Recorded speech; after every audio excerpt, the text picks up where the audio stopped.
เนาะวันนี้ภาพบรรยากาศให้บนหน้าของหมูเฮาทายก่อนนิทวงศ์ พร้อมแล้วทุกคนเขาจะกดเกือบยังมาเขาบอกขึ้นมาไปช่วยขึ้นไม่ติดเกือบมาดูแล้ว ปวดว่ะ นี่จะไปเก็บลูก อุ้ยได้ยิน เอาละนำหน้าไปพูดละ ใครจะเป็นโมโมเนาะทำขึ้นโพสในสาย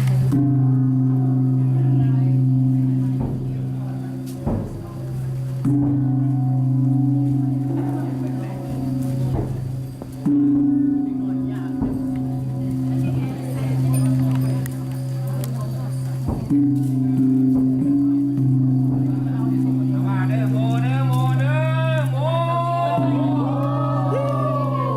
ซาเด้อซาเด้อซา บนเต้นว่ะพวกเจ้าเต้นว่ะ เป็นเยี่ยมขนาดนี้สิกะ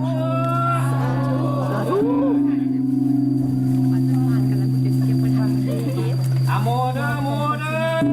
โม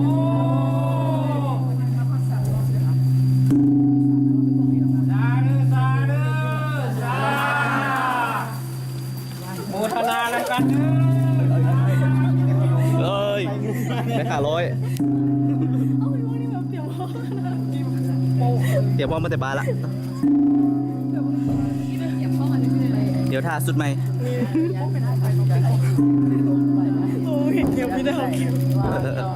ว่าเก็บเป็นสิ่งที่คุณในเซเว่น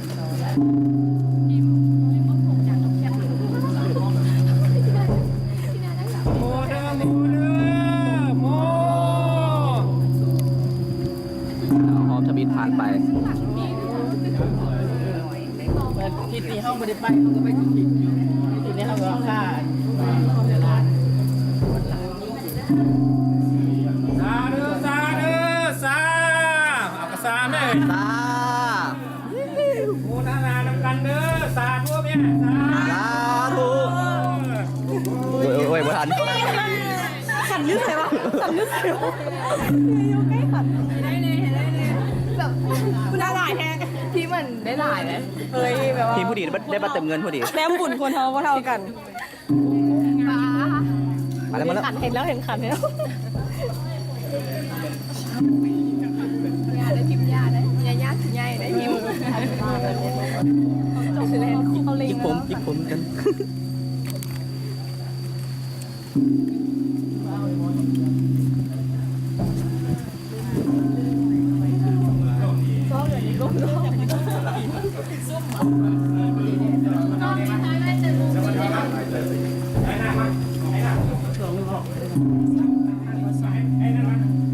บอกกันเนี่ยกันหน้าไว้โยกใส่เ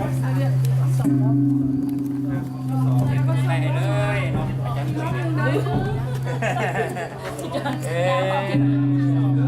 สองห้องเซเว่นอีกคนหนึ่งจะปิดนั่งเลยจุ้งจุ้งจุ้งจุ้งจุ้งจุ้งสั่นไปจับนี่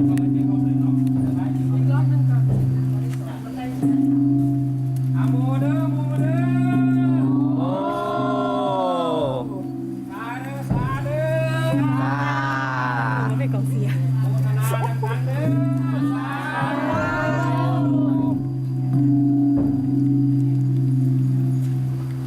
ท่านเป็นไอ้ไม้เป็นไง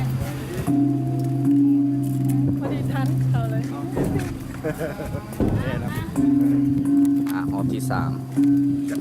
ีพอดีห้องสุดท้าย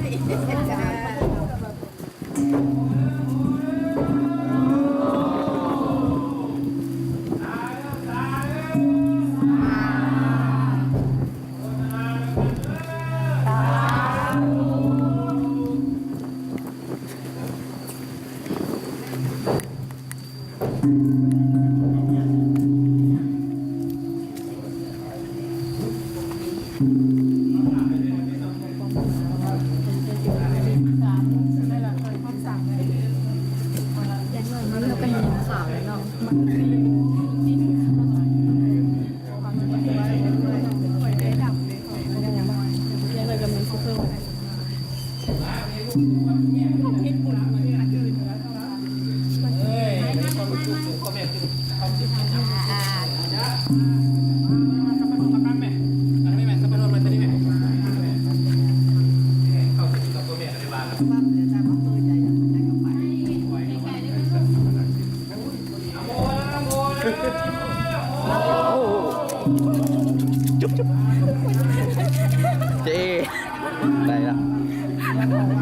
กัน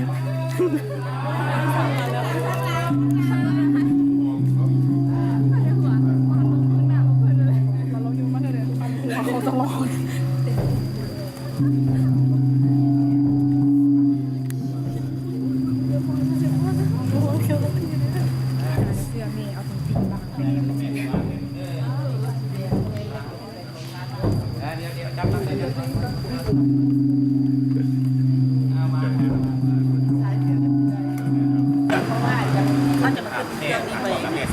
บุกปินไปกันสนุกไปจับได้บุกปินไปจับเลี้ยงกันเนี่ยนะเพราะมันจะต้องขึ้นเครื่องนี้ไปบ้านข้ามมันไปเสียบใหม่เท้าย กขึ้นครับเอาไปลูกครับเอาไปมีอย่างกับว่าให้ลูกใช้เตาเนี่ย คือแล้วแต่ถ้าสมมติวันนี้แต่วันไหนออกถ้าหลังหวยออกถ้าไปเรียนแก่น่าจะไม่อยู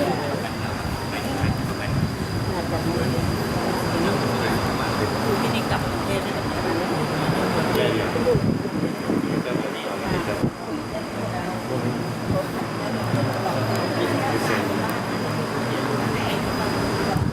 จะดีไซน์เต็มตัว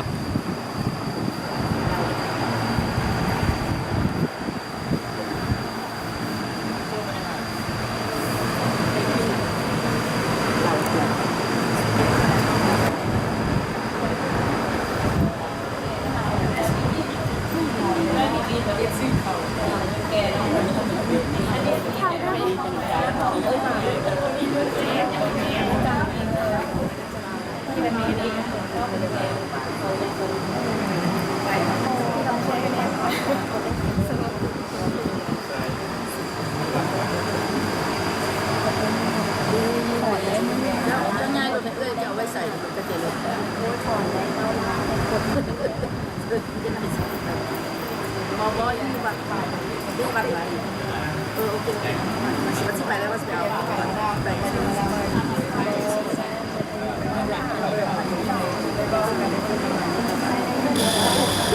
ให้มือใด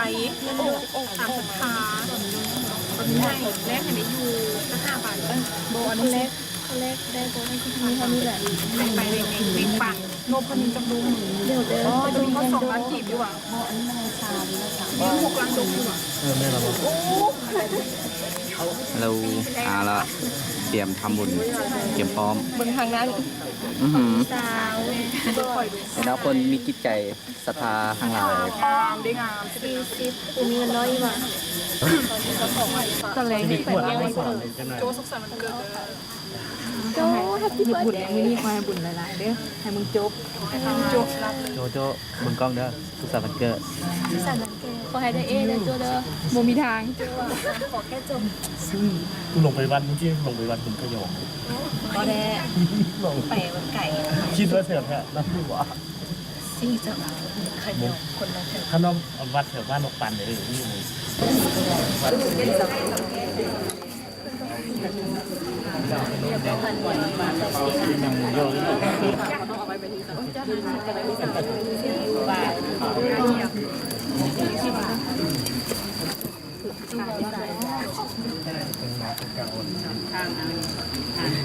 ล้มแล้วกับพี่ส้ม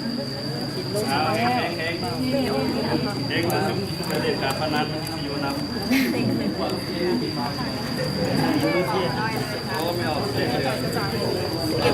ครูบาอย่าเวิร์ดระวังเวิร์ดเด้อ ดัดก็ได้ก่อนสิบอยากแข้งก็ได้อยู่ดีมีแห้งสุขภาพแข็งมันยืนเด้อ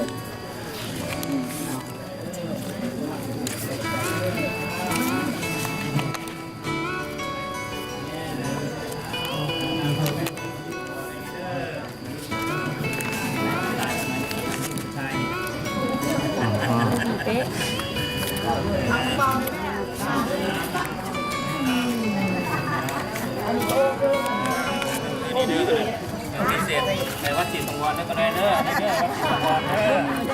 อค่าน้ำค่าไฟอาจารย์ปุ๋ยเอ้ยมาค่าน้ำค่าไฟเด้อก็ได้เด้อ ดีเลย ด้วยค่าน้ำค่าไฟครูบาอาจารย์เพิ่นเด้อละเด้อ เก็บ คนมาครับ